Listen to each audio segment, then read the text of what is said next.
Assalamualaikum warahmatullahi wabarakatuh. Perkenalkan, nama saya Handika Mardianata. Saya dari MJ 204.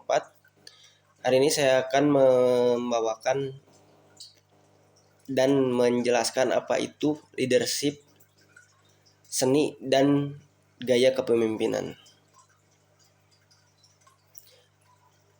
Pasalnya, setiap orang memiliki kesempatan untuk menjadi seorang pemimpin. Setiap pemimpin tentunya memiliki pendekatan yang berbeda-beda dalam memimpin sebuah tim.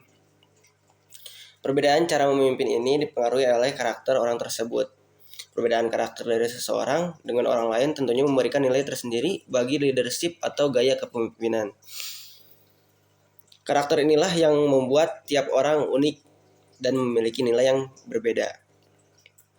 Leadership merupakan cara memimpin seseorang. Setiap gaya kepemimpinannya memiliki cara-cara tertentu dalam mencari jalan keluar suatu masalah. Mengenali gaya kepemimpinan yang tepat dengan karakter kamu tentunya sangat penting dilakukan. Hal ini membuat kamu lebih nyaman dalam memimpin dalam satu organisasi. Apa itu leadership? Menurut Kamus Besar Bahasa Indonesia atau disingkatnya KBBI, leadership atau kepemimpinan adalah perihal pemimpin atau cara memimpin. Secara harfiah, apa itu leadership atau kepemimpinan? Berasal dari kata pimpin yang memiliki arti mengarahkan, membina, mengatur, menuntun, menunjukkan, atau mempengaruhi.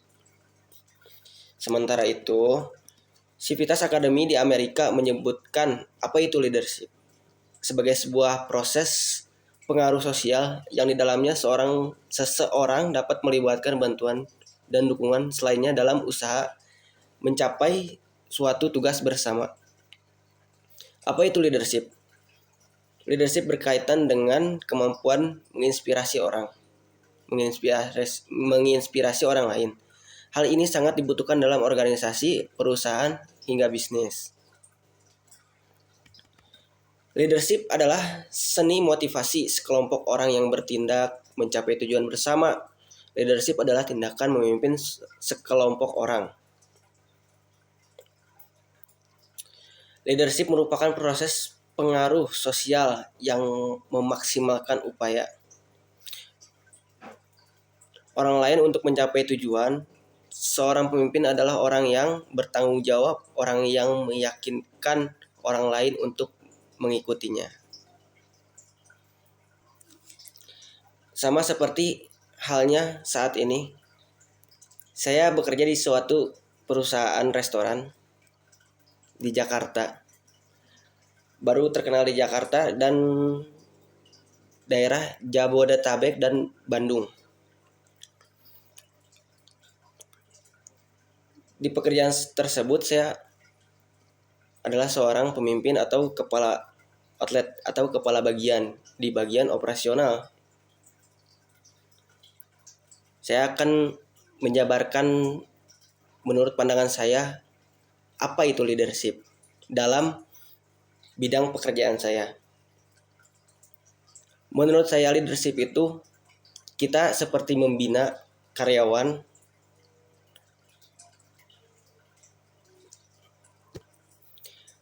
mengarahkan karyawan, dan mengurus berjalannya operasional sehingga yang tidak diinginkan tidak terjadi.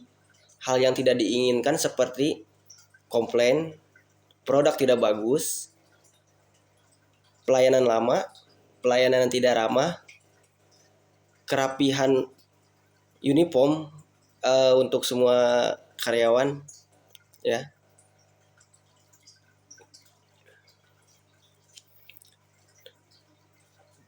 Dan menghandle atau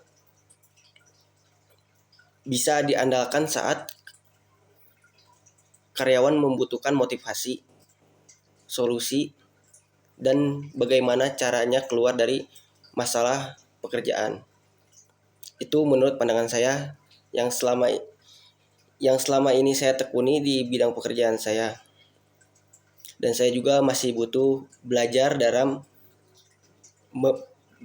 menjadi pemimpin atau leadership. Untuk gaya kepemimpinan saya yaitu saya orangnya santai, tidak terlalu menekankan kepada karyawan, dan tidak terlalu memburu-burukan. Yang terpenting apa? Yang terpenting target yang saya berikan kepada karyawan itu semuanya sudah terlaksanakan tanpa hambatan dan tanpa kekurangan. Jadi menurut saya, kalau misalkan saya memberi arahan tanpa tekanan, membuat si karyawan itu merasa nyaman. Bukan berarti saya membebaskan mereka tanpa aturan SOP terkait. Tidak. Membebaskan mereka apa yang mereka lakukan dengan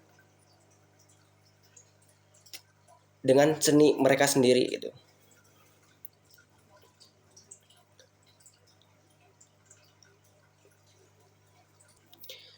Jadi itulah beberapa pandangan saya terhadap leadership yang saya alami. Baik, kembali lagi ke materi. Definisi leadership menurut para ahli. Saya ambil 3 contoh di sini, yaitu oleh P. Pigors tahun 1935. Pengertian kepemimpinan adalah proses mendorong melalui interaksi yang berhasil dari perbedaan individu, pengendalian kekuatan seseorang dalam mengejar tujuan bersama. Lalu selanjutnya dari F.A. Nigro tahun 1965. Apa itu leadership? Yaitu cara khusus untuk memengaruhi aktivitas orang lain. Lalu berikutnya dari Ordway Tidd tahun 1929. Pengertian kepemimpinan adalah temperamen manager yang membuat seseorang mungkin dapat mendorong beberapa orang lain untuk menyelesaikan pekerjaan. Pentingnya leadership. Leadership merupakan bagian penting dari manajemen yang membantu mencapai tujuan. Yaitu contohnya seperti manajemen memberikan target kepada pemimpin tersebut, apa aja yang harus dicapai. Nah, si pemimpin tersebutlah yang membantu untuk mencapai tujuan si owner ini atau tujuan dari manajemen. Leadership sendiri itu memiliki peran sebagai berikut. Pertama, memulai inisiasi. Pemimpin adalah orang yang memulai pekerjaan dengan mengkomunikasikan kebijakan dan rencana kepada bawahan dari mana pekerjaan sebenarnya dimulai. Yang kedua, memberikan bimbingan. Seseorang pemimpin tidak hanya mengawasi tetapi juga memainkan peran untuk membimbing bawahannya. Bimbingan di sini berarti menginstruksikan pada bawahan bagaimana cara mereka harus melakukan pekerjaan mereka secara efektif dan efisien. Contohnya seperti saya tadi, saya membimbing atau membina para karyawan saya agar operasional itu berjalan dengan lancar tanpa hambatan, tanpa kendala, dan tanpa masalah. Lanjut, yang keempat, menciptakan kepercayaan. Percaya diri merupakan faktor penting yang dapat dicapai melalui apresiasi upaya kerja bawahan, menjelaskan peran mereka dengan jelas dan memberi mereka pedoman untuk mencapai tujuan secara efektif. Yang kelima, membangun moral. Moral menunjukkan kesediaan karyawan terhadap pekerjaan mereka dan membuat mereka percaya diri sekaligus untuk memenangkan kepercayaan mereka. Seseorang pemimpin dapat menjadi pendorong moral dengan mencapai kerjasama penuh sehingga mereka tampil dengan kemampuan terbaik saat bekerja. Yaitu seperti kita memberi motivasi kepada mereka agar mereka lebih semangat lagi bekerja. Atau contohnya di perusahaan saya, setiap bulan saya mengadakan karyawan terbaik. Nah, di setiap bulan itu saya mengevaluasi karyawan-karyawan mana yang kerjanya selama satu periode atau selama 1 bulan itu baik. Nah, saya apresiasi dengan menambahkan gaji mereka beberapa agar mereka kembali lagi semangat dalam bekerja, gitu ya. Sama halnya dengan nomor 5 ini, membangun moral. Lanjut nomor 6, membangun lingkungan kerja. Lingkungan kerja yang efisien membantu pertumbuhan yang sehat dan stabil. Oleh karena itu, hubungan antara manusia harus diperhatikan oleh seorang pemimpin. Ia harus memiliki kontak pribadi dengan karyawan dan harus mendengarkan masalah mereka dan membantu menyelesaikannya. Ia harus memperlakukan karyawan dengan istilah kemanusiaan. Seperti yang saya jelaskan tadi, dalam pekerjaan saya, ya, saya membantu karyawan saya dalam mengatasi masalah apa yang mereka rasakan selama bekerja di perusahaan ini. Dan saya memberi motivasi mereka, mencarikan solusinya agar mereka semangat lagi dalam bekerja.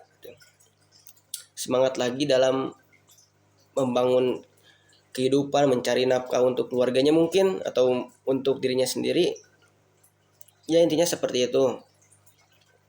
Jadi membangun lingkungan kerja bukan berarti kita membangun seperti destinasi atau kerajaan. Misalkan leadership itu rajanya, yang lain anak buahnya, dan kita memperlakukan mereka itu seperti jongos. Mohon maaf bahasa kasarnya jongos gitu ya. Enggak, tapi kita harus memanusiakan manusia karena mereka juga manusia, bukan binatang yang disuruh-suruh gitu ya. Oke, lanjut. Yang ketujuh, koordinasi. Koordinasi dapat dicapai melalui rekonsiliasi kepentingan pribadi dengan tujuan organisasi. Sinkronisasi ini dapat dicapai melalui koordinasi yang tepat dan efektif yang seharusnya menjadi motif utama seorang pemimpin. Nah, di sini saya akan menjelaskan apa itu macam-macam gaya kepemimpinan. Di sini ada beberapa gaya-gaya kepemimpinan. Yang pertama, gaya kepemimpinan otokratis.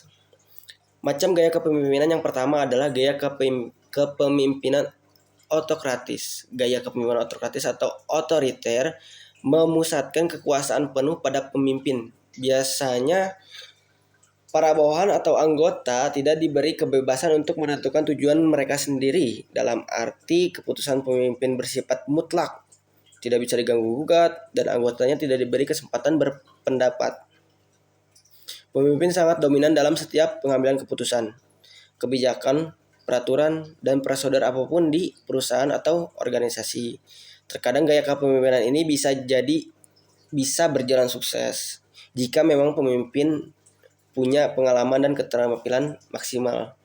Perlu digarisbawahi, gaya kepemimpinan ini bisa berjalan sukses jika si pemimpin punya pengalaman dan keterampilan yang maksimal. Artinya si pemimpin ini tuh jam terbangnya udah luas. Jadi sudah banyak pengalamannya, dia sudah pernah memimpin di organisasi ini, organisasi itu, organisasi A, organisasi B gitu. Ya. Dan mampu menjalankan keterampilan dengan maksimal. Lanjut. Yang kedua, gaya kepemimpinan demokratis. Dalam konsep kepemimpinan demokratis, anak buah atau bawahan mempunyai peran penting dan dilibatkan dalam setiap keputusan. Setiap bawahan diberikan tugas dari atasan sesuai dengan kemampuan atau keahlian masing-masing. Kreativitas, kejujuran, usaha, dan tanggung jawab sangat terlihat jelas lewat gaya kepemimpinan yang satu ini. Komunikasi yang terjalin dari gaya kepemimpinan ini bersifat dua arah, di mana setiap bawahan dapat menyampaikan masukan jika diperlukan. Sosok pemimpin dengan gaya kepemimpinan demokratis akan disegani oleh bawahan, bahkan difavoritkan.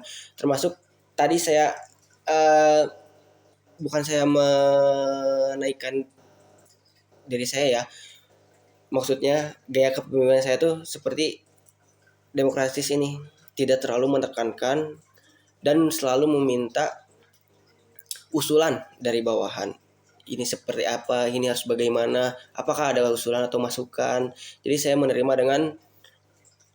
dengan leluasa, dengan senang hati ya, dengan hati terbuka tanpa harus saklek ngikutin peraturan saya. Tapi mereka bisa ngasih masukan ke saya apa aja sih yang kurang gitu. Lalu lanjut, yang ketiga, gaya kepemimpinan birokrasi. Di sini pemimpin tidak hanya bertugas sebagai atasan, tapi juga harus memastikan bahwa semua aturan dipatuhi oleh karyawan. Kepemimpinan birokrasi ini cukup efektif untuk memantau hasil kerja rutin dari para karyawan. Jadi sekiranya ada karyawan yang malas-malasan atau tidak menunjukkan kinerja baik, atasan bisa segera mengambil sikap. Lanjut, gaya kepemimpinan karismatik. Yang kelima, kata karisma yang berasal dari bahasa Yunani sebagai suatu sifat tertentu dari seseorang. Karisma dipandang sebagai kemampuan atau kualitas istimewa manusia yang tidak dimiliki oleh semua orang dewasa. Berdasarkan hal itu, pemimpin yang baik adalah seseorang yang memiliki karisma di dalam dirinya. Seorang pemimpin karismatik memiliki rasa kepercayaan diri yang kuat sehingga mampu mempengaruhi anak buahnya. Dengan pembawaan seperti itu, pemimpin karismatik akan membuat orang kagum, yakin dan benar-benar percaya. Lalu selanjutnya ada gaya kepemimpinan inovatif. Setiap organisasi maupun perusahaan selalu membutuhkan inovasi berkelanjutan untuk mencapai hal tersebut. Sangat diperlukan sosok pemimpin yang pribadi yang inovatif pula. Dengan pribadi yang inovatif ya, pasalnya itu nanti akan berpengaruh pada bagaimana cara ia memimpin organisasi atau perusahaan. Inilah yang dikenal dengan gaya kepemimpinan inovatif atau innovative leadership style. Gaya kepemimpinan inovatif lebih mengarah pada perusahaan yang memproduksi produk, layanan, dan jasa. Tipe pemimpin seperti ini akan mengarah setiap karyawan memiliki ide-ide segar demi kemajuan perusahaan. Selanjutnya, gaya kepemimpinan partisipatif. Partisipatif merupakan gaya kepemimpinan yang mengarah pada kepercayaan yang loyalitas dari bawahan ke pemimpin. Dalam hal ini, baik pemimpin maupun bawahan akan terlihat bersama menentukan kebijakan dan aturan lainnya. Gaya kepemimpinan traksional mengutamakan berbagai kesepakatan antara pimpinan dan anggotanya. Bentuk kesepakatan tersebut berupa reward atau hadiah, bisa disebut juga penghargaan, dan punishment, hukuman atau sanksi. Kesepakatan ini akan memancing semangat para anggota bekerja sebaik-baiknya untuk memperoleh penghargaan. Sementara bagi mereka yang tidak sanggup mencapai tujuan, maka harus siap menerima segala bentuk sanksi ya. Lanjut, gaya kepemimpinan delegatif. Hampir mirip dengan gaya kepemimpinan demokratis, di mana seorang atasan memberi kepercayaan pada tim yang ia pimpin. Dari sini dapat terlihat bagaimana cara pemimpin meningkatkan kerjasama antara dirinya dan anggota tim. Dalam menyelesaikan tugas sembari bekerja sama, pemimpin tipe ini bisa sekaligus mengawasi jalannya sistem agar tidak kebablasan. Umumnya, cara memimpin seperti ini ditemukan pada perusahaan startup yang masih berkembang. Lanjut, gaya kepemimpinan situasional. Seperti namanya, gaya kepemimpinan situasional menekankan pada pengaruh lingkungan dan situasi dalam penerapannya. Gaya kepemimpinan situasional terbagi menjadi dua teori kepemimpinan Hersey dan Blanchard, dengan 4 gaya, yaitu gaya bercerita, gaya penjualan, gaya berpartisipasi, dan gaya mendelegasikan. Kemudian ada pula teori kepemimpinan SLII Blanchard yang berfokus pada pengarahan, pembinaan, pendukung, dan delegasi. Lanjut, gaya kepemimpinan transformasional. Secara sederhana, kepemimpinan transformasional diartikan sebagai proses mengubah dan mentransformasikan individu menuju perubahan. Di dalamnya, pemimpin terlibat untuk memenuhi kebutuhan para karyawan agar kualitas mereka semakin meningkat. Itulah beberapa gaya kepemimpinan yang saya jelaskan. Ya, cukup banyak tapi bervariatif ya. Dan macam-macam gaya kepemimpinan.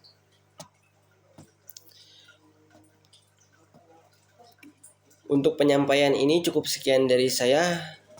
Jika ada kurang mohon dimaafkan. Jika ada perkataan saya yang salah mohon dimaafkan. Terima kasih atas waktunya. Selamat malam. Assalamualaikum warahmatullahi wabarakatuh.